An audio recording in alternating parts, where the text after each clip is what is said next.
Olá, meus alunos do 7º ano matutino e vespertino. Vamos dar continuidade às nossas aulas de língua portuguesa no livro 3 do capítulo 8, Construindo o Texto. Nós vamos começar lá na página 18 com o assunto sobre substantivos. Substantivos. O primeiro significado da palavra coesão no dicionário refere-se ao seu sentido físico, uma forma de atração entre átomos e moléculas de um corpo. Relacionando essa definição à gramática, podemos considerar os substantivos como o núcleo de um átomo, uma vez que, frequentemente, eles atuam como a base dos termos sintáticos, que são palavras que desempenham determinadas funções nas orações. O substantivo é uma palavra que pode denominar seres, lugares, fenômenos, sentimentos, estados, qualidades e ações. Classificação dos substantivos. Veja a seguir as classificações que podem ser dadas a essa classe de palavras. Substantivo concreto. Designa um ser que tem existência própria e independente. Exemplos: casa, piscina, sol, pai. Os substantivos concretos também dão nome a seres do imaginário. Na prática, eles não existem, mas fazem parte de um imaginário coletivo.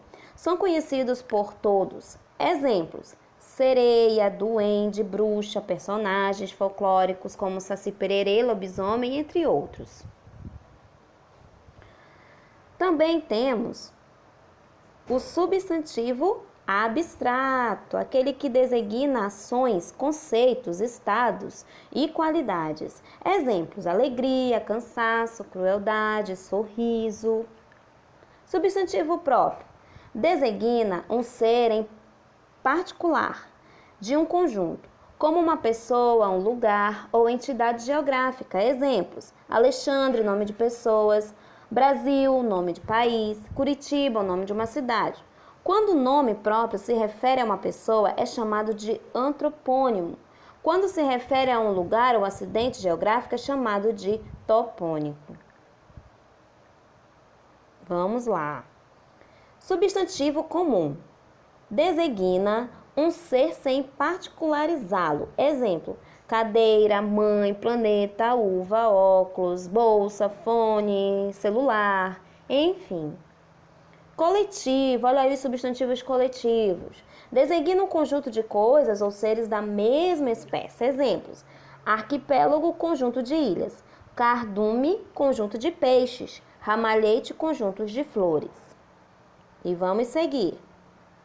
Nós temos também os substantivos simples, que designam uma palavra formada por apenas um radical. Exemplos: amor, chuva, florista, sapato. E os substantivos compostos designam uma palavra formada por dois ou mais radicais. Exemplos: arco-íris, girassol, passatempo, sexta-feira. Vamos também aos substantivos primitivos. O primitivo, ele não deriva de uma outra palavra da língua portuguesa. Pode ter origem em outra língua, como o latim, por exemplo. Alguns exemplos: casa, chuva, fogo. E já os derivados originam-se dos substantivos primitivos. Exemplos: arvoredo vem de árvore, livreiro vem de livro, papelada vem de papel. Flexão dos substantivos. Além da classificação, os substantivos também podem ser designados de acordo com sua flexão. Vamos prestar bastante atenção neste assunto, turma. Veja a seguir quais são os tipos de flexão. Flexão de gênero. Quanto ao gênero, os substantivos podem ser classificados em masculino e femininos. Exemplos: menina, menino, irmã, irmão, juíza, juiz, poetisa, poeta.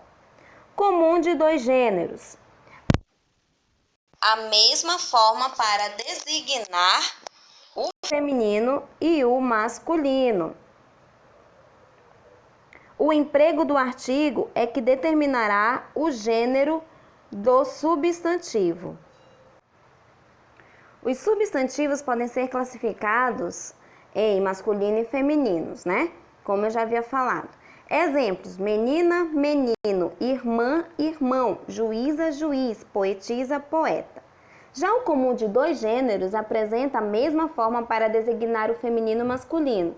O emprego do artigo é o que determinará o gênero do substantivo em questão. Gente, vamos lá lembrar um pouquinho do nosso querido artigo. O artigo nada mais é do que aquela classe, né, que ajuda aí na flexão de gênero. Tenho que utilizar o or na classe masculina e o a na classe feminina, dependendo também do contexto.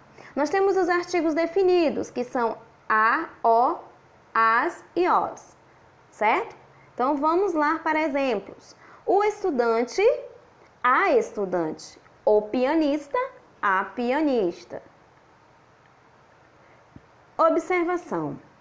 A apresentação do artigo o ou do a pode mudar o significado de um substantivo. Exemplos: a cabeça, parte do corpo. O cabeça se refere a chefe, a um líder.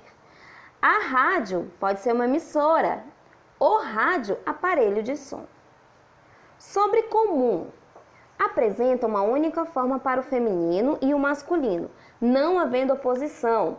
Exemplos: a criança, o indivíduo, a pessoa, a testemunha. Epiceno. Apresenta a mesma forma para os dois gêneros de animais. Exemplos: a abelha, o crocodilo, a onça, o rinoceronte. Galera, não existe aí o abelha, né? Ou o abelho, tá bom? Flexão de número. Os substantivos podem ser flexionados em número, apresentando-se no singular ou no plural. Olha aí, tá? Substantivos terminados em ão. Exemplos: órgão, órgãos, eleição, eleições, cão, cães, guardião, guardiões ou guardiãs. Substantivos terminados em L. Exemplo: jornal, jornais, barril, barris, fóssil, fósseis, pastel, pastéis. Substantivos terminados em R, SZ. Exemplos: amor, amores, país, países, giz, gizes. Substantivos terminados em M. Exemplos: jovem, jovens, viagem, viagens. Substantivos terminados em N. Exemplo: abdômen, abdômenes ou abdômenes. Substantivos terminados em X são invariáveis. Lembrando que palavras invariáveis são aquelas palavras que não mudam, que não flexionam, né? Exemplo: o tórax, os tórax.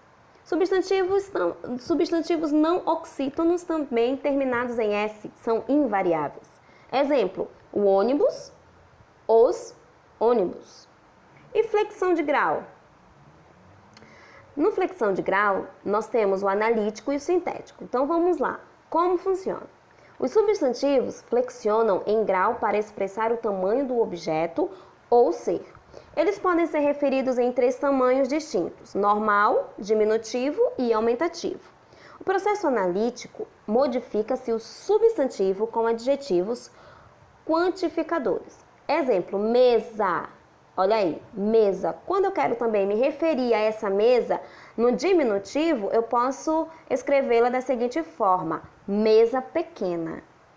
E se eu quero também aumentar na forma analítico, mesa grande. Diferente do sintético, tá bom? Vamos lá. O processo sintético acrescenta-se o sufixo ao grau normal. Exemplo: se eu tenho um amigo, eu posso colocá-lo no diminutivo como amiguinho. Se eu tenho a palavra também amigo, no aumentativo ele ficará amigão. Então, eu tenho a forma analítica e a forma sintética. Observação: nem sempre o diminutivo se relaciona a algo pequeno. Em alguns casos, ele é empregado com tom pejorativo, isto é, de desprezo. Exemplo: elas são bem chatinhas. Além disso, o diminutivo também é usado em alguns casos para indicar afeto. Exemplo: minha mãezinha faz um bolo de cenoura maravilhoso. Em alguns casos, o aumentativo pode não indicar tamanho, mas sim afetividade. Exemplo: ele é meu amigão.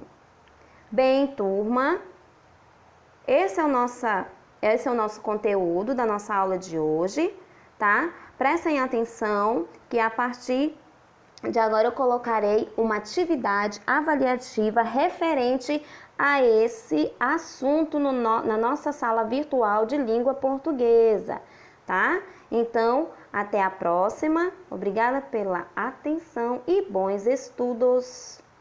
Tchau, tchau.